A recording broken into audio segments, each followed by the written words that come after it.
Hello everyone, मैं विक्रम कुमार आप सभी का अपने यूट्यूब चैनल स्कॉलर्स कॉन्सेप्ट के ऊपर स्वागत करता हूं। डेवलपमेंटल बायोलॉजी यूनिट से रिलेटेड आज हमारा लेक्चर नंबर 26 है और आज का हमारा टॉपिक रहेगा डेवलपमेंट इन एम्फीबियंस, जिसके 3 पार्ट्स ऑलरेडी हमने कर रखे हैं। ठीक है, तो आज हमारा डेवलपमेंट इन एम्फीबियंस से रिलेटेड आज हमारा 4th लेक्चर रहेगा। लास्ट लेक्चर में जैसे कि हमने आपको बताया था, as we have seen in the previous lecture that beta catenin is stabilised and get accumulated in the dorsal region of embryo. जैसे कि हमने लास्ट लेक्चर में बात की थी कि जो हमारे बीटा कैटनिन होते हैं, ठीक है, जो कि हमारे ऑर्गेनाइजिंग की, जब हमारे ऑर्गेनाइजर की एस्टेब्लिशमेंट होगी या फिर उसकी डिफरेंशिएशन होगी तो उस टाइम पे हमारा बीटा कैटनिन यूज होगा। ठीक है, और वो हमारा कहाँ पे स्टेबलाइज या फिर एक्यूमुलेट हो जाता था, जो हमारा डोर्सल रीजन रहता था वहां पे। ठीक है, और उसके लिए हमने देखा था कि हमारे अलग अलग हमारे फैक्टर काम आते थे, जैसे कि हमारा यहाँ पे WNT11 होता था, एक हमारा यहाँ पे डिसेबल्ड होता था और एक हमारा GBP होता था। ठीक है, GSK3 बाइंडिंग प्रोटीन। ठीक है, ये तीनों मिलके आपस में क्या करते थे कि जो हमारे यहाँ पे बीटा कैटनिन होगा उसको डोर्सल रीजन के अंदर, जो एम्ब्रियो होगा हमारा उसका डोर्सल रीजन के अंदर बीटा कैटनिन को एक्यूमुलेट करते थे और वहां पे उसको स्टेबलाइज करते थे। और वो कैसे करते थे, वो हमारे प्रिवेंट करते थे किसको, या फिर किसको रिप्रेस करते थे, जो हमारा GSK3 होता था। ठीक है, और GSK3 जो होता था वो हमारा क्या करता है, जो बीटा कैटनिन होगा उसको डिस्ट्रॉय करता था। ठीक है, तो अगर मैं यहाँ पे डोर्सल रीजन की बात करूं तो वहां पे हमारा क्या होता है कि जो हमारे डिसेबल्ड GBP और WNT11 होते हैं वे हमारे GSK3 को इनहिबिट करेंगे, जिससे कि हमारा बीटा कैटनिन वहां पे एक्यूमुलेट हो जाता है। लेकिन जो हमारे वेंट्रल रीजन होगा या फिर हमारा बाकी का जो रीजन होगा वहां पे ये तीनों फैक्टर हमारे काम नहीं करेंगे वहां पे। और अगर ये तीनों फैक्टर हमारे नहीं होंगे तो उस टाइम पे क्या होगा कि जो हमारा GSK3 होगा वो हमारा स्टेबलाइज हो जाएगा, जिसकी वजह से जो हमारा बीटा कैटनिन होगा वो हमारा वहां पे डिस्ट्रॉय हो जाता है। ठीक है, तो इस तरीके से जो हमारी डोर्सल साइड होगी वहां पे हमारा बीटा कैटनिन जो है वो हमारा स्टेबलाइज या फिर हम कह सकते हैं कि वो हमारा एक्यूमुलेट हो जाता है। और इससे रिलेटेड जो हमारा मैकेनिज्म होता था वो हमने लास्ट लेक्चर के अंदर स्टडी किया था। ठीक है, अब उसी टॉपिक को हम आगे कंटिन्यू करके चलते हैं। तो इसमें क्या होता है, beta catenin can associate with other transcription factor and change their properties. अब जो हमारा बीटा कैटनिन होगा वो हमने बताया था कि वो हमारा किसके अंदर हेल्प करेगा, जो हमारा न्यूक्लियर सेंटर होता था उसके अंदर। ठीक है, और उससे हमारा क्या होता था कि जो हमारी एक्सिस फॉर्मेशन होती थी ऑर्गेनाइजर के थ्रू, ठीक है, वो हमारी वहाँ पे हो जाती थी। तो जो हमारा बीटा कैटनिन होगा वो किस तरीके से हमारा वहाँ पे ऑर्गेनाइजर की एस्टेब्लिश के अंदर हेल्प करेगा, तो उससे रिलेटेड क्या रहता है कि जो हमारा बीटा कैटनिन होता है ना वो हमारा दूसरे ट्रांसक्रिप्शन फैक्टर के साथ मिलकर उनकी प्रॉपर्टीज को चेंज करता है। ठीक है, TCF3 protein act as both activator as well as repressor to regulate the expression of two genes siamois and twin. अब क्या होता है कि जो हमारा TCF3 होता है एक प्रोटीन, जो कि हमारा किसकी तरह काम करता है, एक ट्रांसक्रिप्शन फैक्टर की तरह काम करेगा। ठीक है, जो हमारा TCF3 होगा वो हमारा ट्रांसक्रिप्शन फैक्टर होता है और वो हमारा activator as well as repressor दोनों की तरह काम करते हैं। ठीक है, यानी कि जो हमारा TCF3 है, ठीक है, ये हमारा क्या होता है, एक ट्रांसक्रिप्शन फैक्टर होगा। और ये हमारा क्या होता है, ये हमारा रेगुलेटर भी की तरह काम करेगा, रेगुलेटर की तरह। और रेगुलेटर कैसे होगा, ये हमारा रिप्रेसर की भी तरह काम कर सकता है। ठीक है, और ये हमारा एक्टिवेटर की तरह भी काम कर सकता है। जब ये हमारा रिप्रेसर की तरह काम करेगा तो ये क्या करेगा, जो हमारे यहाँ पे दो जीन्स है हमारे, एक साइमोइस है, ठीक है, और एक हमारे यहाँ पे होता है ट्विन। तो जो हमारा यहाँ पे TVS3 होता है, ठीक है, TCF3, ये क्या करेगा, जब हमारा ये रिप्रेसर की तरह काम करता है तो ये इन दोनों जीन्स की एक्सप्रेशन को रिप्रेस करेगा। और कभी कभी ये क्या करता है, ये हमारा एक्टिवेटर की तरह भी काम करता है। ठीक है, तब ये क्या करेगा, इन दोनों जीन्स की एक्सप्रेशन को एक्सप्रेस या फिर उसको इनहेंस करेगा। ठीक है, यानी कि जो हमारा TCF3 है ना वो हमारा एक रेगुलेटर है, जो कि हमारा रिप्रेस भी कर रहा है और एक्टिवेट भी कर रहा है, दोनों ही चीजें कर रहा है। वो किसके ऊपर डिपेंड होता है, वो हमारा डिपेंड होता है बीटा कैटनिन के ऊपर। जैसे कि इन the absence of beta catenin, जब हमारा बीटा कैटनिन एब्सेंट होगा तो क्या होगा, TCF3 protein repress the expression of siamois and twin. यानी कि जब हम, ये हमारा यहाँ पे बीटा कैटनिन अगर हमारा एब्सेंट है, ठीक है, यानी कि अगर ये हमारे यहाँ पे प्रेजेंट नहीं होगा तो उस केस में जो हमारा यहाँ पे TCF3 होगा वो हमारा एक रिप्रेसर की तरह काम करेगा और इन दोनों जीन्स की एक्सप्रेशन को वो क्या करेगा, रिप्रेस कर देगा। जबकि अगर हमारा बीटा कैटनिन यहाँ पे प्रेजेंट होगा, beta catenin associate converting the TCF3 repressor into an activator of transcription which leads to the expression of siamois and twin. और जब हमारे यहाँ पे बीटा कैटनिन प्रेजेंट होगा, सपोज करके चलते हैं कि हमारे यहाँ पे बीटा कैटनिन प्रेजेंट है, तो उस केस में क्या होगा कि जो हमारे यहाँ पे TCF3 होगा वो हमारा एक एक्टिवेटर की तरह काम करेगा और वो हमारा इन दोनों जीन्स की एक्सप्रेशन को क्या कर देगा, एक्टिवेट कर देगा। तो इस तरीके से जो हमारा TCF3 है ना वो हमारा बीटा कैटनिन के ऊपर डिपेंड है। अगर हमारा बीटा कैटनिन प्रेजेंट नहीं होगा, जो कि हमारा किस साइड में होता है, जो हमारी वेंट्रल साइड, अगर हम यहाँ पे सपोज करके चलते हैं तो वेंट्रल साइड में हमारा बीटा कैटनिन प्रेजेंट नहीं होगा। और अगर हमारा बीटा कैटनिन वहां पे प्रेजेंट नहीं रहता है तो जो हमारा TCF3 होगा वो हमारा किसकी तरह काम करेगा, एक रिप्रेसर की तरह। ठीक है, जिससे क्या होगा, ये दोनों जीन हमारे वहां पे एक्सप्रेस नहीं हो पाएंगे। जबकि अगर मैं यहाँ पे बात करूँ डोर्सल साइड की, तो डोर्सल साइड के अंदर हमारा बीटा कैटरीन वहाँ पे एक्यूमुलेट होगा। ये हमने स्टार्टिंग की लाइन में बताया है कि बीटा कैटरीन हमारा जो डोर्सल साइड होगी वो हमारा वहाँ पे एक्यूमुलेट हो जाता है। तो वहाँ पे क्या होगा कि जो हमारा बीटा कैटरीन होगा वो टीसीएफ को एक एज एन एक्टिवेटर की तरह काम करवाएगा, जिससे कि हमारे इन दोनों जीन्स की एक्सप्रेशन क्या होगी, इनहेंस होगी। अब क्या होता है कि जो हमारे यहाँ पे साइमोइस और जो हमारे ट्विन यहाँ पे जीन हमारे एक्सप्रेस होते हैं, ये फर्दर आगे जाके क्या करते हैं, the protein siamois and twin binds to the enhancer of the several gene involved in the organizer function. अब जो हमारे यहाँ पे साइमोइस और जो हमारा ट्विन प्रोटीन यहाँ पे बनेंगे, वे हमारे क्या करते हैं, वे हमारे डिफरेंट जीन्स के इनहेंसर के साथ बाइंड करेंगे, उनको एक्सप्रेस करवाएंगे। और ये जो हमारे जीन्स होंगे जिनके इनहेंसर के साथ ये हमारे बाइंड हो रहे हैं, वे हमारे किसके अंदर हेल्प करते हैं, जो हमारा ऑर्गेनाइजर होगा उसके फंक्शंस के अंदर। ठीक है, यानी कि जो हमारा ऑर्गेनाइजर है ना, उसकी डिफरेंशिएशन के अंदर या फिर उसके जो डिफरेंट फंक्शंस रहेंगे उनके अंदर हमारे क्या करेंगे, ये हेल्प करेंगे। ठीक है, और ये सब हमारा कहाँ पे हो रहा है, डोर्सल साइड में हो रहा है। This include genes encoding the transcription factor goosecoid and xlim 1 which are critical in specifying the dorsal mesoderm. अब अगर मैं यहाँ पे बात करूं ऑर्गेनाइजर की, ऑर्गेनाइजर हमारा कौन सा होता था, जहां से हमारी गैस्ट्रुलेशन स्टार्ट होती थी। ठीक है, ये प्रीवियस लेक्चर में हमने बताया था कि ऑर्गेनाइजर हमारा क्या होता था, जहां से हमारी गैस्ट्रुलेशन स्टार्ट होती थी, या फिर हमारा जो येलो क्रेसेंट एरिया होता था। ठीक है, वही हमारा क्या कहते थे, उसी को तो हमने ऑर्गेनाइजर नाम दिया था ना। ठीक है, तो ये क्या होते हैं कि जो अगर हम याद करें, जो हमारा येलो क्रेसेंट एरिया होता था या फिर जो हमारी गैस्ट्रुलेशन होती थी, वहां पे हमने बताया था कि वहां पे हमारी कौन सी स्ट्रक्चर की फॉर्मेशन होती थी, डोर्सल मेसोडर्म की। ठीक है, वो हमारा क्या बनाते थे, डोर्सल मेसोडर्म की वहां पे सिंथेसिस करवाते थे। ठीक है, तो जो हम यहाँ पे यूं कह रहे हैं ना कि जो हमारे साइमोइस और जो हमारा ट्विन्स है, ये हमारे क्या कर रहे हैं, डिफरेंट जीन्स के इनहेंसर के साथ बाइंड कर रहे हैं, उनको ट्रांसक्रिप्शन को इनहेंस कर रहे हैं। ठीक है, तो ये क्या होता है कि जो हमारे ये साइमोइस और ट्विन है ना, ये हमारे किन जीन्स की एक्सप्रेशन को एनहेंस करते हैं, वो होते हैं हमारे गुजिकोइड और जिल। और ये जो हमारे गुजिकोइड या फिर जाइलिम 1 होते हैं ना, ये हमारे किसके अंदर हेल्प करते हैं, जो हमारे डोर्सल मेसोडर्म होगी उसकी स्पेसिफिकेशन के अंदर। ठीक है, यानी कि अल्टीमेटली क्या हो रहा है कि जो हमारे यहाँ पे साइमोइस और ट्विन है ना, ये हमारे क्या कर रहे हैं, जो हमारे गुजिकोइड और जाइलिम 1 इन दोनों के एक्सप्रेशन को इंक्रीज कर रहे हैं। और जो हमारे गुजिकोइड और जाइलम हो रहे हैं ना, ये हमारे किसकी सिंथेसिस के अंदर यहाँ पे हेल्प कर रहे हैं, फिर किस डिफरेंशिएशन के अंदर हमारी हेल्प कर रहे हैं, डोर्सल मेसोडर्म के लिए। ठीक है, उसके अलावा जो हमारे यहाँ पे साइमोइस और ट्विन जो हमारे जीन्स को यहाँ पे एक्सप्रेस करवा रहे थे, वो हमारे किस किस के एक्सप्रेशन को और इंक्रीज करवाते हैं, different paracrine factor, antagonist, noggin, chordin, frzb and cerberus which specify the ectoderm to become neural. अब क्या होता है, जैसे कि अगर हम यहाँ पे सपोज करके चलते हैं कि जो हमारे यहाँ पे साइमोइस और जो हमारे ट्विन जो कि हमारे डोर्सल रीजन के अंदर यहाँ पे एक्सप्रेस हो चुके हैं। ठीक है, तो जो हमारे यहाँ पे साइमोइस है, एक तो हमारा हो गया साइमोइस, और एक हमारे यहाँ पे होता है ट्विन। ठीक है, तो ये क्या करते हैं, ये हमारे यहाँ पे इनहेंस कराएंगे किसके एक्सप्रेशन को, एक तो हमारे डिफरेंट ट्रांसक्रिप्शन फैक्टर, जैसे कि हमारे यहाँ पे गुजिकोइड हो गया। ठीक है, और एक हमारे यहाँ पे हो जाता है जाइलिम 1।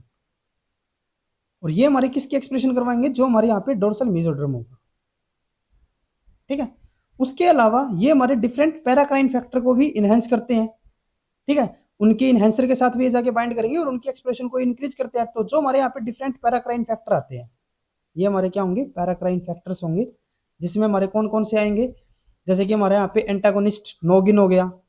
ठीक है, इसके अंदर क्या आएगा हमारा, एक तो हो गया नोगिन। ठीक है, एक हमारे यहाँ पे होता है कोर्डिन। ठीक है, एक हमारे यहाँ पे होता है फर्जिब। ठीक है, और एक हमारे यहाँ पे होता है सेरेब्रस। ठीक है, तो इनकी एक्सप्रेशन को कौन हमारा इंक्रीज करवाता है, जो हमारे साइमोइस और ट्विन होते हैं। ठीक है, विच स्पेसिफाई, अब जो हमारे यहाँ पे पैराक्राइन फैक्टर होते हैं ना, ये हमारे क्या करते हैं, which specify the ectoderm to become neural. अब ये जो हमारे यहाँ पे पैराक्राइन फैक्टर जो हमने अलग अलग बताए हैं ना, ये हम नेक्स्ट लेक्चर के अंदर भी इनको स्टडी करेंगे। तो जो हमारे ये पैराक्राइन फैक्टर्स होते हैं, नोगिन, कोर्डिन, फर्जिब, सेरेब्रस, ये हमारे किसके अंदर हेल्प करेंगे, जो हमारी एक्टोड्रम होगी ना, ठीक है, उसको न्यूरल के अंदर कन्वर्ट करने के लिए। तो यानी कि जो हमारे यहाँ पे साइमोइस और ट्विन है, ये हमारे किसके अंदर हेल्प करते हैं, एक तो ये हमारे यहाँ पे हेल्प करेंगे जो हमारी डोर्सल मेसोडर्म होगी उसकी फॉर्मेशन के लिए, किसके थ्रू, गुजिकोइड और जाइलिम 1 के थ्रू। उसके अलावा जो हमारे यहाँ पे साइमोइस और ट्विन होंगे, ये हमारे किसके अंदर हेल्प करेंगे, जो एक्टोड्रम रीजन होगा उसको न्यूरल के अंदर कन्वर्ट करने के लिए, यानी कि जो हमारे न्यूरल सेल्स है उनकी फॉर्मेशन के लिए। और वो किसके थ्रू करते हैं, नोगिन, कोर्डिन, फर्जिब एंड सेरेब्रस। ठीक है, on the other hand in the ventral cell, अगर मैं यहाँ पे बात करूं वेंट्रल सेल की, तो वहां पे क्या होता है, siamois and twin appear to combine with the vestal transcription factor to help activate ectodermal genes। अब जो हमारे यहाँ पे वेस्ट्रल सेल्स होंगे, ठीक है, तो वेस्ट्रल सेल्स के अंदर क्या होता है, यहाँ पे मैं वेस्ट्रल सेल्स की बात कर रहा हूँ, जो हमारे यहाँ पे वेंट्रल वाले रीजन है ना, मैं उसकी बात नहीं कर रहा। ठीक है, तो ये वेंट्रल नहीं है हमारा, ये क्या है, वेजिटल सेल्स है। तो वेजिटल सेल्स के अंदर क्या होता है कि जो हमारे यहाँ पे साइमोइस या फिर जो हमारे ट्विन होते हैं, ये क्या करते हैं, ये हमारे कंबाइन करते हैं वेजिटल ट्रांसक्रिप्शन फैक्टर के साथ, और वो वहां पे क्या करवाते हैं, जो हमारे एंडोडर्मल जीन्स होंगे उनकी एक्सप्रेशन करवाएंगे। Thus, if the dorsal side of the embryo contained beta-catenin, this beta-catenin would allow the region to express twin and cymoids, which in turn would initiate the formation of the organizer. तो इसका मतलब क्या हुआ कि जो हमारे यहाँ पे डोर्सल साइड के अंदर जो हमारा बीटा कैटरीन यहाँ पे प्रेजेंट होता है, वो हमारा क्या करता है, वो हमारा अलो करेगा किसकी एक्सप्रेशन को, ट्विन्स एंड साइमोसिस की। और जो हमारे यहाँ पे ट्विन और साइमोसिस होगी वे हमारे किसके अंदर हेल्प करेंगे, जो हमारे यहाँ पे ऑर्गेनाइजर होगी उसकी फॉर्मेशन के लिए। ठीक है, और वो हमारे फर्दर जाके यहाँ पे डोर्सल मेसोडर्म और जो हमारे यहाँ पे न्यूरल सेल्स है उनकी फॉर्मेशन के अंदर हमारे हेल्प करते हैं। ठीक है, अब जैसे कि आप यहाँ पे इस डायग्राम के अंदर देख सकते हो कि जो हमारे यहाँ पे वेंट्रल साइड होती है, वेंट्रल साइड के अंदर हमारा जो बीटा कैटनीन होगा वो हमारे यहाँ पे डिग्रेड हो जाता है, क्यों, इसके थ्रू जो हमारे यहाँ पे GSK3 होता है वो हमारे यहाँ पे एक्सप्रेस होता है। ठीक है, क्योंकि हमारे यहाँ पे जो डिफरेंट हमने फैक्टर बताए थे, जैसे कि हमारा GBP होता है, जैसे कि हमारा डिसेबल्ड होगा, या फिर हमारा जो WNT11 होगा, वो हमारा वेंट्रल रीजन के अंदर हमारे नहीं मिलते हमें। ठीक है, और अगर हमारे ये नहीं मिलेंगे तो यानी कि हमारा GSK यहाँ पे प्रोटेक्टेड रहेगा, वो हमारा यहाँ पे एक्टिव रहेगा, और ये अगर एक्टिव रहेगा तो बीटा कैटनीन हमारा यहाँ पे एक्सप्रेस नहीं हो पाएगा। ठीक है, अगर मैं यहाँ पे बात करूं डोर्सल साइड की, तो डोर्सल साइड के अंदर हमारा जो GBP होगा, या फिर हमारा जो WNT11 है, या फिर जो हमारा यहाँ पे DSH होता है डिसेबल्ड, वो हमारे यहाँ पे एक्सप्रेस होती है, जिसकी वजह से क्या होगा कि हमारे यहाँ पे जो GSK3 होगा वो हमारे यहाँ पे इनएक्टिवेट रहेगा, और अगर हमारा ये इनएक्टिवेट रहेगा तो यानी कि हमारा जो बीटा कैटनीन होगा वो हमारे यहाँ पे स्टेबलाइज रहेगा। ठीक है, अब क्या होता है कि अगर मैं यहाँ पे वेंट्रल साइड की बात करूं, तो जैसे कि मैंने आपको बताया था कि हमारे यहाँ पे TCF3 एक फैक्टर रहता है, जो हमारा TCF3 होता है, जब हमारे यहाँ पे बीटा कैटनीन प्रेजेंट नहीं होता तो ये हमारा किसकी तरह काम करता है, रिप्रेसर की तरह, जिससे कि हमारे जो साइमोइस और जो ट्विन हमारे जीन्स है वो हमारे यहाँ पे एक्सप्रेस नहीं हो पाते। दूसरी तरफ अगर मैं यहाँ पे बात करता हूँ डोर्सल साइड की, तो डोर्सल साइड के अंदर क्या होता है कि जो हमारे यहाँ पे बीटा कैटनीन होता है वे हमारे प्रेजेंट होंगे, जो हमारे क्या करेंगे, जो TCF3 प्रोटीन है उनके साथ जाके बाइंड करेंगे, और जब हमारा बीटा कैटनीन TCF3 के साथ बाइंड करता है तो ये हमारे जो TCF3 होंगे वे हमारे एक्टिवेटर की तरह काम करेंगे, जिससे कि हमारा जो साइमोइस और जीन है वे हमारे यहाँ पे एक्टिवेट हो जाएंगे, जिससे कि हमारा साइमोइस और ट्विन यहाँ पे प्रोटीन सिंथेसिस हो जाएगा।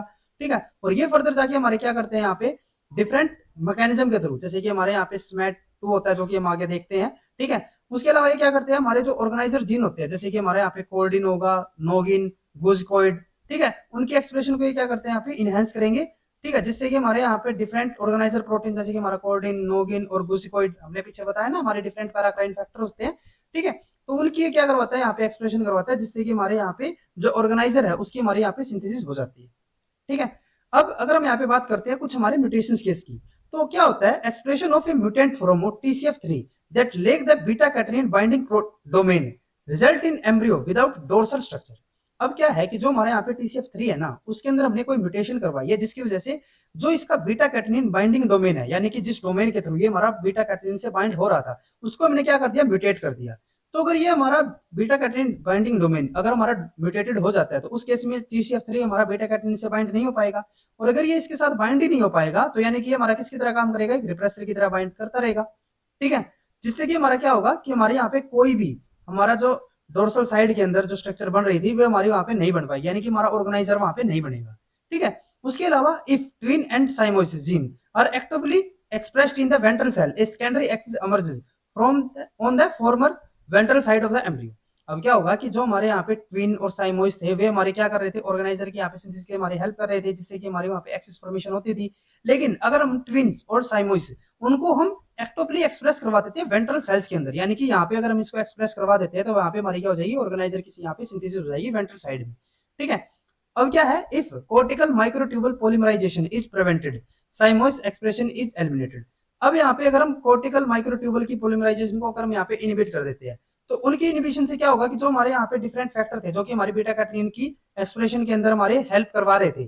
ठीक है, क्योंकि लास्ट लेक्चर में हमने देखा था ना कि ये हमारे माइक्रोट्यूबल पॉलीमराइजेशन के थ्रू ही तो क्या होते थे, जो हमारी डोर्सल साइड थी वहां पे पहुंच पाते थे। तो अगर हम इन्हीं को यहाँ पे इनिबिट कर देते हैं तो ये हमारे वहां पे नहीं पहुंच पाएंगे, जिससे कि हमारा GSK3 जो होगा वो हमारा यहाँ पे एक्सप्रेस होता रहेगा, और ये अगर एक्सप्रेस होगा तो बीटा कैटनीन हमारा वहां पे सिंथेसिस नहीं हो पाएगा। और अगर यही हमारे यहाँ पे सिंथेसिस नहीं होगा तो यानी कि जो हमारे साइमोइस या फिर हमारे जो ट्विन होगी उनकी एक्सप्रेशन वहां पे नहीं हो पाएगी। ठीक है, इससे क्या लिखा है यहाँ पे कि जो हमारा साइमोइस है उसकी एक्सप्रेशन यहाँ पे एलिमिनेट हो जाती है। ठीक है, तो ये हमारे डिफरेंट म्यूटेशन केस होते हैं। अब उसके बाद हम बात करते हैं कि जो हमारे यहाँ पे ऑर्गेनाइजर जीन्स थे, ठीक है, उनकी वहां पे एक्सप्रेशन किस तरीके से होती है, या फिर जो हमारे यहाँ पे साइमोइस और ट्विन है वे हमारे किस तरीके से यहाँ पे काम करते हैं। At the late blastula stage a gradient of nodal related proteins across the endoderm is formed with low concentration ventrally and high concentration dorsally. Last lecture में जैसे कि हमने बात की थी कि जो हमारा बीटा कैटनिन होता है ना, बीटा कैटनिन हमारा क्या करता था, जो हमारे नोडल प्रोटीन्स होते थे, ठीक है, नोडल रिलेटेड प्रोटीन, उनको एक्सप्रेस करवाता था। ठीक है, ये हमने देखा था। अब जो हमारे यहाँ पे लेट ब्लास्टुला स्टेज होती है ना, तो उसके अंदर क्या होता है कि जो हमारे यहाँ पे बीटा कैटनिन जो कि हमारे नोडल रिलेटेड प्रोटीन्स को एक्सप्रेस करवा रहा है, तो अगर हम एंडोडर्म के अंदर बात करें तो एंडोडर्म के अंदर क्या होगा कि जो हमारे यहाँ पे नोडल रिलेटेड प्रोटीन्स होंगे ना, उनकी एक यहाँ पे ग्रेडियंट फॉर्मेट हो जाता है, यानी कि ग्रेडियंट बनेगा, जिसमें क्या होगा कि एक जो हमारा एंड रहेगा वहां पे हमारी नोडल रिलेटेड प्रोटीन्स की ज्यादा एक्सप्रेशन होगी और दूसरे एंड पे उसकी कम होगी। ठीक है, और इसमें क्या होता है विद लो कंसंट्रेशन वेंट्रली। अगर हम वेंट्रल रीजन की बात करें तो वहां पे जो हमारे नोडल रिलेटेड प्रोटीन्स होंगे उनकी एक्सप्रेशन हमारी कम होगी, और जो हमारी डोर्सल साइड होगी वहां पे उनकी एक्सप्रेशन ज्यादा होगी। और वो क्यों होगी, क्योंकि डोर्सल साइड में हमारा क्या होता है, बीटा कैटनिन होता है। ठीक है, और बीटा कैटनिन हमारा क्या करवाता है, नोडल रिलेटेड प्रोटीन की एक्सप्रेशन करवाता है। तो इसीलिए डोर्सल साइड में इसकी अगर हम यहाँ पे कंसंट्रेशन की बात करें तो वो हमारी ज्यादा होती है as compare to ventral side. VG1 and nodal related protein act by activating the SMAT2 transcription factor to produce additive signal, where high beta catenin activate the nodal related gene expression। अब क्या होता है, जैसे कि हमने last lecture में VG1 भी देखा था एक मैंने, ठीक है, जो ये हमारा VG1 होता है ना, ये हमारा क्या करता है, ये हमारा नोडल रिलेटेड प्रोटीन के साथ मिलके जो हमारा SMAT2 होगा ना, ठीक है, उसकी ट्रांसक्रिप्शन को इनहेंस करेगा, और ये दोनों मिलकर आपस में एक ऐसा सिग्नल प्रोड्यूस करते हैं, एक एडिटिव सिग्नल। ठीक है, अब क्या होता है कि जो ये हमारे यहाँ पे VG1 और नोडल रिलेटेड प्रोटीन्स है, ये हमारे SMAT2 की एक्सप्रेशन को यहाँ पे इंक्रीज कर रहे हैं। तो जैसे कि हमने यहाँ पे बताया ना कि जब वहां पे हमारा बीटा कैटनिन ज्यादा होगा, वहां पे हमारे जो नोडल प्रोटीन है उनकी एक्सप्रेशन ज्यादा होगी, यानी कि हमारे वहां पे जो SMAT2 होगा ना, वो उनकी हमारी ज्यादा एक्सप्रेशन होगी। जहां पे हमारा बीटा कैटनिन है जो कि हमारा डोर्सल साइड के अंदर होता है, तो जहां पे हमारा बीटा कैटनिन ज्यादा होगा वहां पे हमारा नोडल रिलेटेड प्रोटीन ज्यादा होंगे। ठीक है, और जहां पे हमारे नोडल रिलेटेड प्रोटीन ज्यादा होंगे वहां पे हमारी जो SMAT2 होगा ना, उसकी एक्सप्रेशन भी हमारी क्या होगी, ज्यादा होगी। ठीक है, क्योंकि ये हमारा क्या करता है, VG1 के साथ मिलकर इसकी एक्सप्रेशन को इंक्रीज करवाता है। ये चीजें हमने लास्ट लेक्चर में स्टडी की थी। ठीक है, अब क्या होता है in the most dorsal nuclear centre. अब जो हमारे मोस्ट डोर्सल साइड होती है ना, वहां पे हमारा क्या मिलता था, न्यूक्लियर सेंटर मिलता था।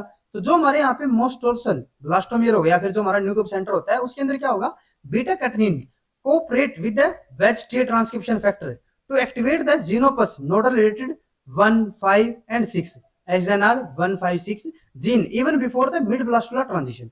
अब क्या होता है कि जो हमारी न्यूक्लियर सेंटर वाले जो ब्लास्टोमियर होंगे ना, वहां पे हमारा बीटा कैटनिन क्या करता है, जो हमारे वेज टी, ये भी हमने ऑलरेडी स्टडी किया हुआ है जब हमने यहाँ पे मेडोजोरम की यहाँ पे फॉर्मेशन के अंदर पढ़ा था, तो वहां पे हमारा वेज टी होता था एक। ठीक है, तो यहाँ पे क्या होता है कि जो हमारे न्यूक्लियर सेंटर वाला रीजन होता है या फिर जो हमारे ब्लास्टोमियर होंगे, तो वहां पे बीटा कैटनिन क्या करेगा, वेज टी के साथ हमारा मिलके वहां पे जो जीनोपस नोडल रिलेटेड जो हमारे 1, 5 और 6 होंगे उनकी जीन्स को, उनकी एक्सप्रेशन को ये क्या कर देगा, इंक्रीज कर देगा। ठीक है, अब क्या होता है, the more ventral blastomere in the endoderm lack the expression of this nodal related protein. अब जो हमारे वेंट्रल वाले रीजन होंगे उनके अंदर हमारे जो एंडोड्रम होगा, वेंट्रल रीजन वाला जो हमारे एंडोड्रम होंगे उनके अंदर हमारी जो नोडल रिलेटेड जीन्स होंगी उनकी एक्सप्रेशन नहीं हो पाएगी। क्यों नहीं हो पाएगी, क्योंकि हमारा बीटा कैटनिन वहां पे प्रेजेंट नहीं है। ठीक है, वही हमारा ग्रेडियंट चल रहा है यहाँ पे, जो हमारी डोर्सल साइड है वहां पे हमारा बीटा कैटनिन होता है और वेंट्रल साइड में वो हमारा बहुत कम या फिर होगा ही नहीं। ये चीजें हमें याद रखनी है बस, उसी के हिसाब से हमारे यहाँ पे जो नोडल रिलेटेड प्रोटीन्स होंगे वे हमारी एक्सप्रेशन यहाँ पे शो करेंगे। ठीक है, इसी तरीके से क्या होता है कि जो हमारे यहाँ पे XNR 156 होंगे ना, वे हमारे डोर्सल साइड के अंदर हमारी उनकी एक्सप्रेशन देखने को मिलेगी एज कंपेयर टू हमारे जो वेंट्रल साइड होगी वहां पे हमारा कम इनकी एक्सप्रेशन देखने को मिलती है। ठीक है, अब क्या है, in the region that will become the most anterior portion of the organizer, the pharyngeal endoderm, higher level of nodal related protein produce higher concentration of activated SMAT2। अब जो हमारे यहाँ पे मोस्ट एंटीरियर पोर्शन होगा organiser का, यानी कि जो हमारा ऑर्गेनाइजर है उसका जो हमारा मोस्ट एंटीरियर पोर्शन, यानी कि जो हमारा फेरेंजियल एंडोड्रम होगा। ठीक है, फेरेंजियल एंडोड्रम कौन सा रीजन था, जो हमारा सबसे पहले ऑर्गेनाइजर के थ्रू हमारा एम्ब्रियो के अंदर गया था गैस्ट्रुलेशन प्रोसेस से। ठीक है, तो अब क्या होता है कि जो हमारा मोस्ट एंटीरियर पोर्शन होता है ना, वहां पे हमारा जो नोडल रिलेटेड प्रोटीन्स होंगे उनकी हमारी हायर कंसंट्रेशन देखने को मिलेगी, जिससे हमारा वहां पे हाई एक्टिवेटेड हमारा SMAT2 हमें देखने को मिलता है। ठीक है, SMAT2, अब जो हमारा SMAT2 होता है ना, वो हमारा क्या करता है, SMAT2 can bind the promoter of the HXEX gene. ये भी हमने देखा था, जो हमारी हार्ट और ब्रेन की सिंथेसिस हो रही थी वहां पे हमारा हेल्प कर रहा था ना। ठीक है, and in concert with the twin and siamois induced by the beta catenin. अब क्या करता है कि जो हमारे यहाँ पे SMAT2 होगा वो हमारा क्या करता है, जो हमारे HXEC जीन का जो प्रमोटर होगा उसके साथ बाइंड करेगा। ठीक है, और किसके साथ मिलके, जो हमारे ट्विन और साइमोइस है उनके साथ मिलके वो क्या करता है, HXE gene activates the gene that specify the laryngeal endoderm cells to become the foregut endoderm and induce anterior brain development। और ये हमारे क्या करते हैं वहां पे जाके, जो हमारा एंटीरियर रीजन होगा, जैसे कि हमारा फोरगट एंडोड्रम या फिर हमारा जो एंटीरियर ब्रेन होगा, उसके डेवलपमेंट के अंदर हमारी हेल्प करेंगे। Slightly lower level of SMAT2 are believed to activate glucocorticoid expression in the cell that will become the precaudal mesoderm and notochord। अब जैसे ही हमारी जो SMAT2 है उसकी एक्सप्रेशन हमारी थोड़ी सी कम होगी, ठीक है। अब हमने बताया ना कि जो हमारे यहाँ पे SMAT2 होता है, SMAT2 की हमारी जो यहाँ पे कंसेंट्रेशन होगी वो हमारी किसके ऊपर डिपेंड होती है, जो हमारे यहाँ पे नोडल रिलेटेड प्रोटीन्स होंगे। तो जैसे ही हमारे यहाँ पे SMAT2 की कंसेंट्रेशन थोड़ी सी कम होगी, तो वहां पे क्या होगा, जो हमारा SMAT2 होगा ना, वो हमारा गुजेकोइड जो हमारा जीन्स होगा उसके एक्सप्रेशन के साथ मिलके वो क्या करेगा, वहां पे जो प्रीकॉर्डल प्लेट है उसकी फॉर्मेशन करेगा। और जो हमारी प्रीकॉर्डल प्लेट होती थी वो हमारी किसके अंदर हेल्प करती थी, जो हमारी नोटोकॉर्ड या फिर मेसोडर्म होती थी उसकी फॉर्मेशन के लिए, ठीक है।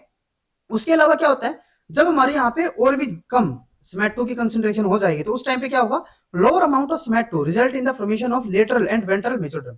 और जब हमारे यहाँ पे SMAT2 की बहुत ही कम हमारी कंसेंट्रेशन हो जाएगी तो वहां पे क्या होगा, हमारे लेटरल और वेंट्रल मेसोडर्म की फॉर्मेशन होगी। यानी कि जब हमारे यहाँ पे SMAT2 की बहुत ज्यादा हाई कंसेंट्रेशन होती है वहां पे तो हमारा क्या होगा, जो हमारे फेरेंजियल एंडोड्रम है उनकी फॉर्मेशन होगी, ठीक है। यानी कि हमारे जो यहाँ पे फोरगट एंडोड्रम और जो हमारा ब्रेन है उनकी डेवलपमेंट हो जाएगी। जब हमारी यहाँ पे SMAT2 की मिडिल कंसेंट्रेशन होगी, एवरेज कंसेंट्रेशन, ठीक है, तो उस टाइम पे क्या होगा, ये हमारा गुजेकोइड को एक्सप्रेशन करवाएगा और उसके एक्सप्रेशन से क्या होगा, वहां पे हमारा प्रीकॉर्डल मेसोडर्म या फिर नोटोकॉर्ड की फॉर्मेशन होगी। और जब हमारी SMAT2 की बहुत बिल्कुल ही कम कंसेंट्रेशन हो जाएगी, ठीक है, तब हमारे वहां पे क्या होगा, वहां पे हमारा लेटरल और वेंट्रल मेसोडर्म की फॉर्मेशन होगी, ठीक है। अब उसके बाद कुछ हमारे ये पॉइंट भी है, ये भी हमें याद रखनी है, बाकी हम इनके बारे में नेक्स्ट लेक्चर के बारे में पढ़ेंगे, ठीक है। अब क्या होता है कि जो हमारे यहाँ पे मेसोडर्मल रीजन होता है ना, ठीक है, वहां पे क्या होगा, with little or no XNR have high level of BMP and X78 they will become the ventral mesoderm. अब जो हमारे यहाँ पे वेंट्रल रीजन होता है, मेसोडर्म होता है ना, जो हमारा मेसोडर्म का जो हमारा वेंट्रल रीजन होगा, तो उसके अंदर क्या होता है, वहां पे हमारा जो XNR होगा उसकी हमारी जो लेवल होगा, उसकी जो कंसेंट्रेशन होगी वो हमारी कम होगी। ये चीज हमें पता है, क्यों पता है, क्योंकि अगर मैं यहाँ पे मेसोडर्म वाले रीजन की बात करूं तो मेसोडर्म तो हमारा जो हमारे डोर्सल से लेके वेंट्रल रीजन वहां तक प्रेजेंट था। जैसे कि अगर मैं यहाँ पे बात करता हूँ, अब यहाँ पे क्या होता है कि ये हमारा एम्ब्रियो हो गया, तो इसके अंदर हमने देखा था ये हमारा एक्टोड्रम था, ये हमारा मेसोड्रम था, और ये हमारा यहाँ पे लास्ट में क्या होता था, हमारा एंडोड्रम। तो ये हमारा क्या था, मेसोड्रम रीजन था। तो इसके अंदर तो ये हमारा कहाँ से है, जो हमारा वेंट्रल रीजन से लेके डोर्सल रीजन तक है। तो जो हमारी यहाँ पे XNR की कंसेंट्रेशन होगी ना, वो हमारी कहाँ पे ज्यादा मिलती है, जो हमारी डोर्सल साइड होगी, ये हमने पता है, ठीक है। तो अब यहाँ पे क्या होता है कि जो हमारी यहाँ पे XNR की कंसेंट्रेशन जब हमारी बिल्कुल कम होती है तो वहां पे हमारा BMP और X70 क्या होगा, उसका लेवल ज्यादा होगा, और वो हमारा रीजन किसके अंदर कन्वर्ट हो जाता है, वेंट्रल मेसोड्रम के अंदर। यानी कि ये जो हमारा रीजन होगा ना, ये हमारा कौन सा आ जाएगा, वेंट्रल मेसोड्रम का, ठीक है, क्योंकि हमारे यहाँ पे XNR की कंसेंट्रेशन कम होती है। Those having intermediate concentration of XNR become lateral mesoderm. और जहां पे हमारी इसकी कंसेंट्रेशन मिडल यानी कि एवरेज हो जाती है, इंटरमीडिएट होगी, तो वहां पे हमारा वो किसकी फॉर्मेशन कर देगा, लेटरल मेसोड्रम की, ठीक है। ये मैं मेसोड्रम रीजन की बात कर रहा हूँ बस, ठीक है। अब उसके अलावा क्या होगा, where there is a high concentration of XNR, glucocorticoid and other dorsal mesoderm gene are activated and mesoderm tissue become the organizer। और जहां पे हमारा XNR की कंसेंट्रेशन बहुत ज्यादा हाई होगी, हाई कहां पे होगी, जो हमारा बिल्कुल डोर्सल वाला साइड होगा, और वहां पे वो क्या कर देता है, ऑर्गेनाइजर की सिंथेसिस कर देता है, और वो किसके थ्रू करता है, ग्लूकोकोइड के साथ मिलकर, ठीक है। तो ये पॉइंट जो होंगे ना हमारे, ये हम नेक्स्ट लेक्चर में भी डिस्कस करेंगे इनके बारे में, जो हमारा BMP4 होता है या फिर X78 होता है, ठीक है। इनके बारे में आपको कंफ्यूज होने की भी जरूरत नहीं है, जब हमारा नेक्स्ट लेक्चर होगा तो उस केस में हम इन बारे में पूरा का पूरा डिटेल में स्टडी करेंगे इनके बारे में, ठीक है। तो जैसे कि अगर हम यहाँ पे जो हमने पाथ में पढ़ा है, तो अगर हम उसी के बारे में बात करते हैं, तो यहाँ पे क्या होता है कि जो हमारा वेज टी या फिर हमारा जो VG1 होता है, वो हमें कहाँ पे देखने को मिलता था, जो हमारे यहाँ पे एंडोडर्मल रीजन होगा, ठीक है। दूसरी तरफ अगर मैं यहाँ पे बात करता हूँ, जो हमारा बेटा कैटेनिन है, वो हमें कहाँ पे देखने को मिलता है, जो हमारे यहाँ पे एंडोडर्मल रीजन होगा। ये चीजें हमें पता है। तो जैसे ही हमारे यहाँ पे बीटा कैटेनिन जहाँ पे ज्यादा होगा, वहां पे हमारे क्या होंगे, XNR की कंसेंट्रेशन ज्यादा होगी, तो इसीलिए इसका क्या बनता है कि यहाँ पे ग्रेडियंट बनता है, ठीक है। ये चीजें हमने देखी है, अभी हमने स्टडी किया ना कि जहाँ पे हमारा बीटा कैटेनिन ज्यादा होता है वहां पे हमारा XNR की कंसेंट्रेशन ज्यादा होगी, जिससे कि हमारा XNR का एक यहाँ पे ग्रेडियंट बनता है, ठीक है। अब ये हमारे कहाँ पे जाते थे, जो हमारा मेसोडर्मल रीजन था वहां पे जाते थे, ठीक है, और वहां पे हमारी मेसोडर्म की डिफरेंशिएशन के अंदर हमारी हेल्प करते थे।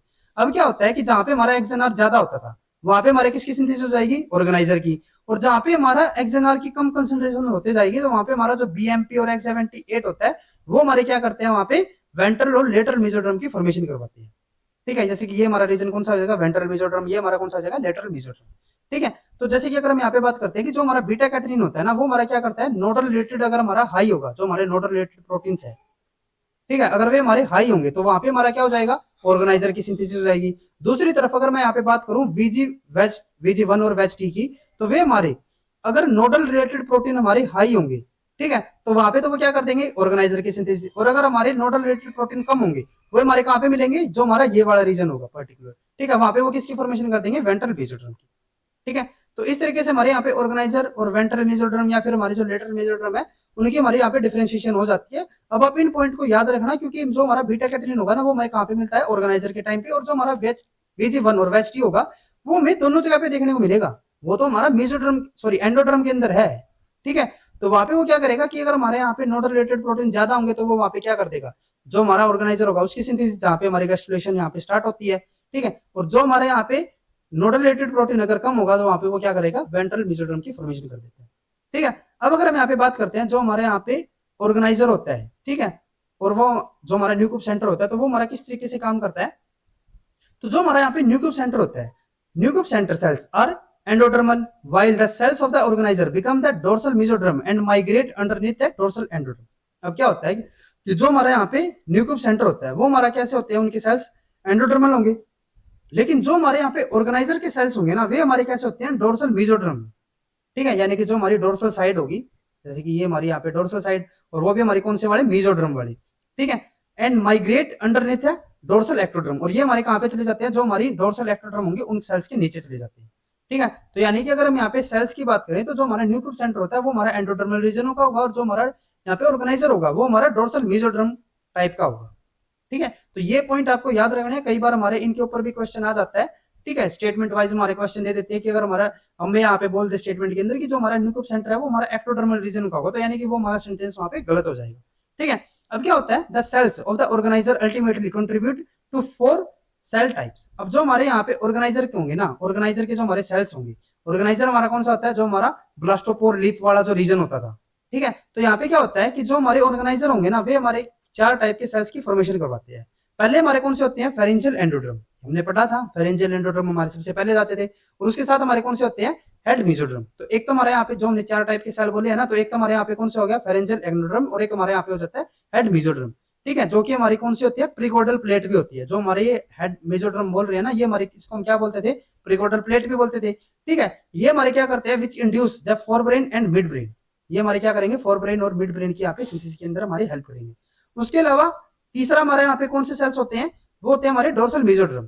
ठीक है। जिसको हम क्या बोलते हैं, प्राइमरी द नोटोकॉर्ड। जो हमारे डोर्सल मेसोड्रम है, वे हमारे कौन से होते हैं, नोटोकॉर्ड सेल्स होंगे, जो हमारे क्या करेंगे, यहाँ पे हाइंड ब्रेन और ट्रंक की यहाँ पे सिंथेसिस करवाएंगे। उसके अलावा जो हमारे यहाँ पे dorsal blastopore lip remain at the end of the gastrulation. अब कुछ हमारे ऐसे भी सेल होंगे ना, जो कि हमारे डोर्सल ब्लास्टोपोर लिप के ऊपर ही रह जाएंगे।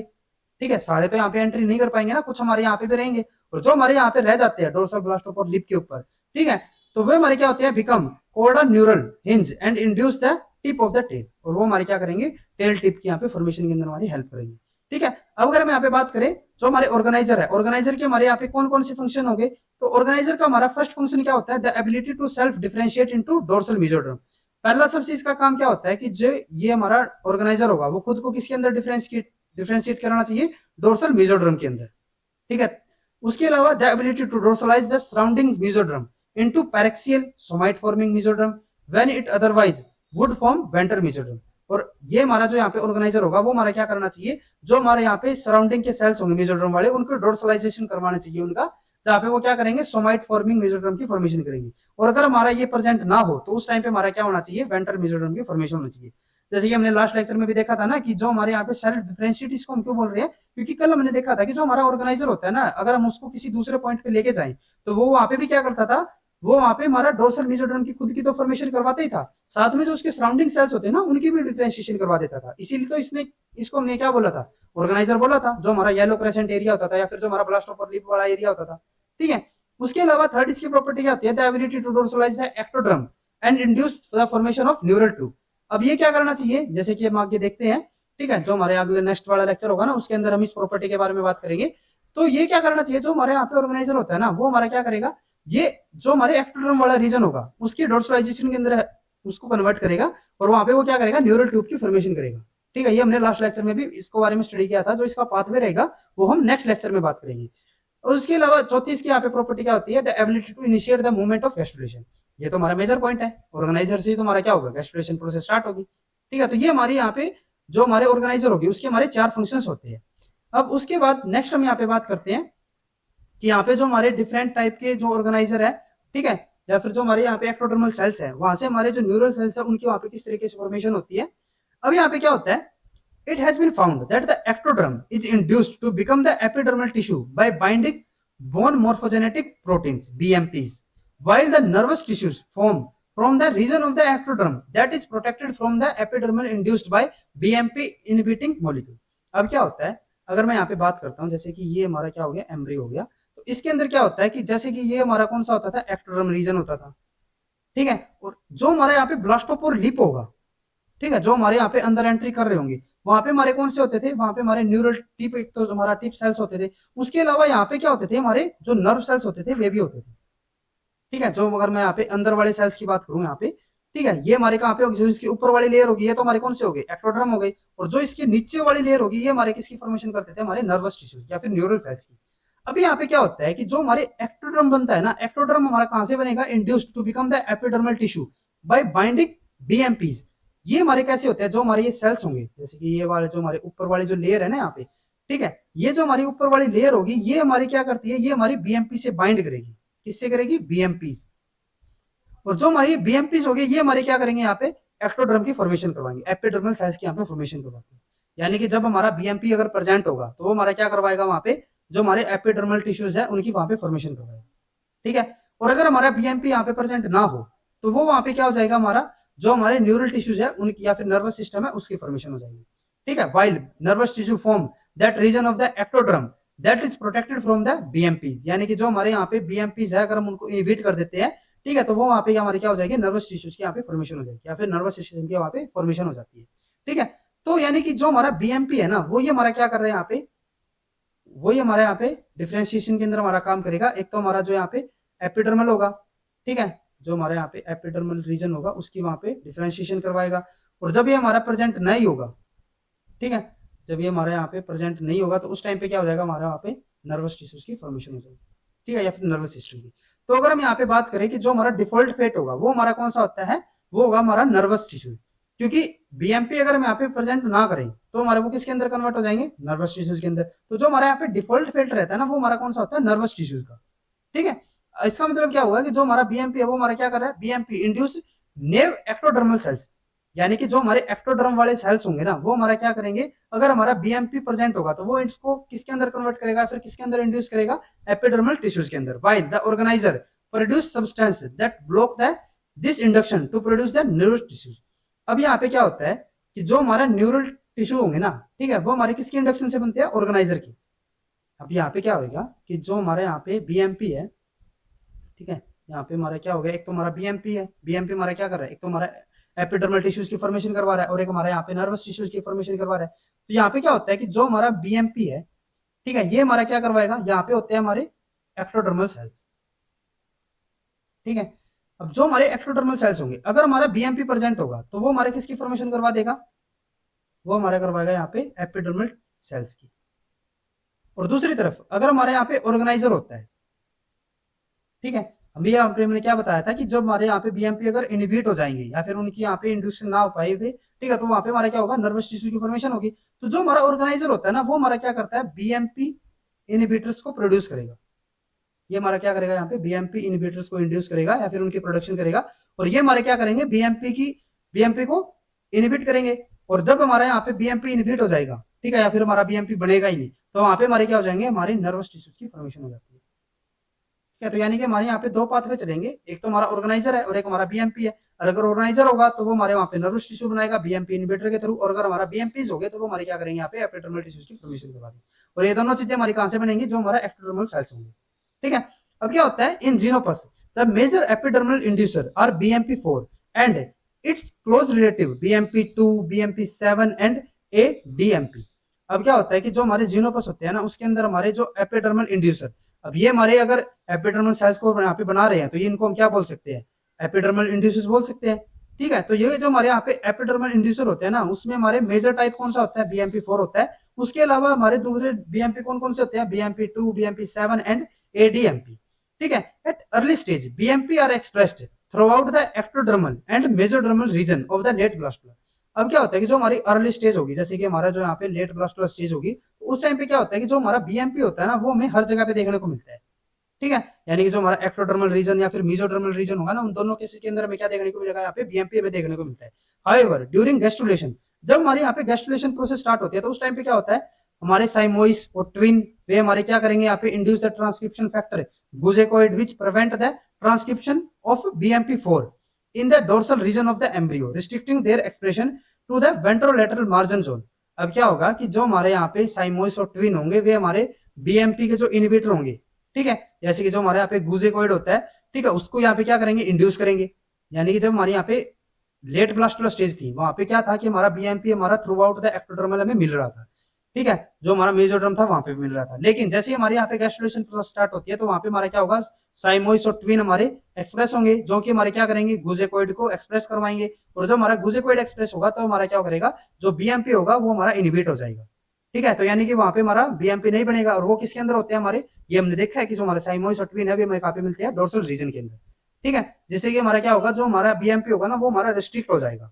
ठीक है, in the ectoderm BMP repress the gene. अब जो हमारा BMP होता है ना, वो हमारा क्या करता है, वो हमारा रिप्रेस करता है जीन्स को, कौन कौन से, FOXT4 और न्यूरोजेनिन।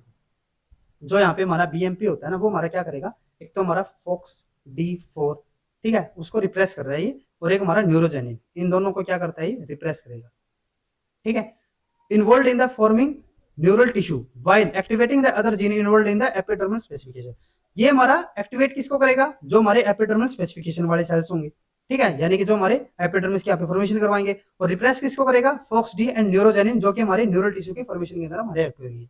ठीक है, तो यानी कि वहां पे हमारे न्यूरल टिश्यू की फॉर्मेशन नहीं हो पाएगी। इन द मेसोड्रम, ये तो हमारे किसके अंदर होते हैं, एक्टोड्रम, क्योंकि वहां पे हमारा BMP हमारा एक्सप्रेस हो रहा था।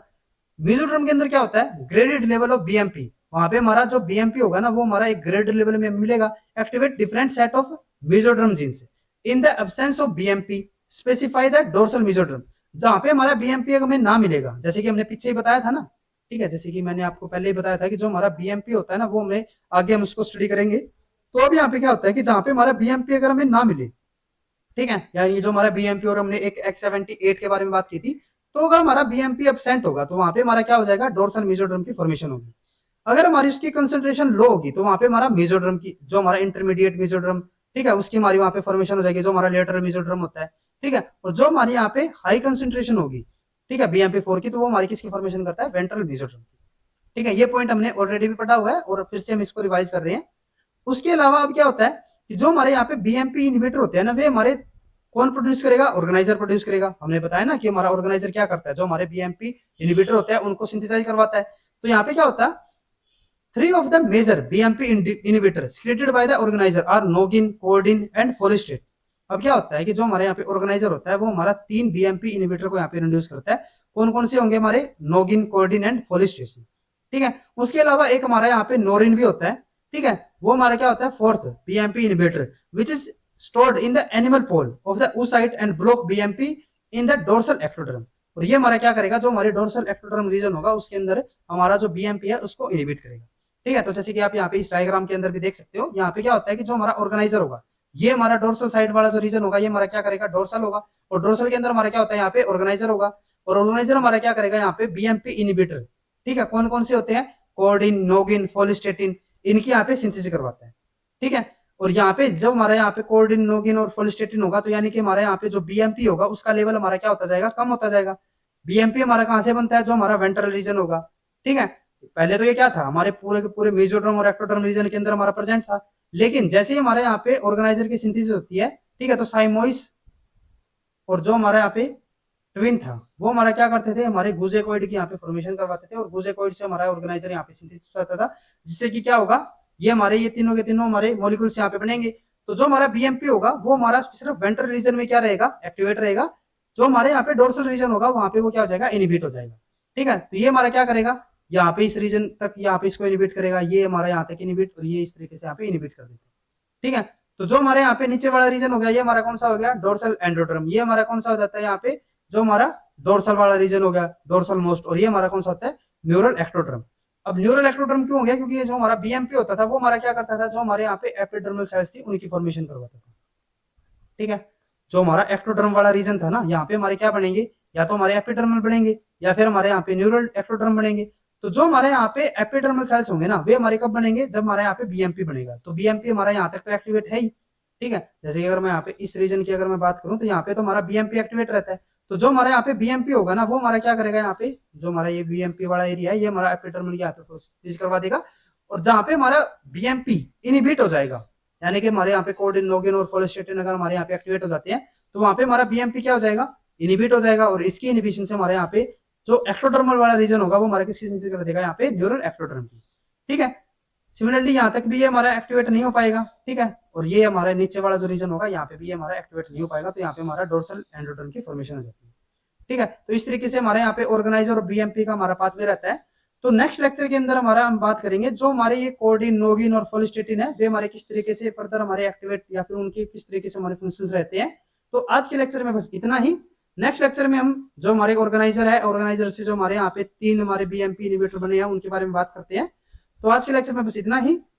अगर आपको ये वीडियो हमारी यूजफुल लगी हो तो please like and share this video. और डेवलपमेंटल बायोलॉजी से रिलेटेड इसी तरीके के कॉन्सेप्ट्स करने के लिए please subscribe to our YouTube channel Scholars Concepts. Thank you.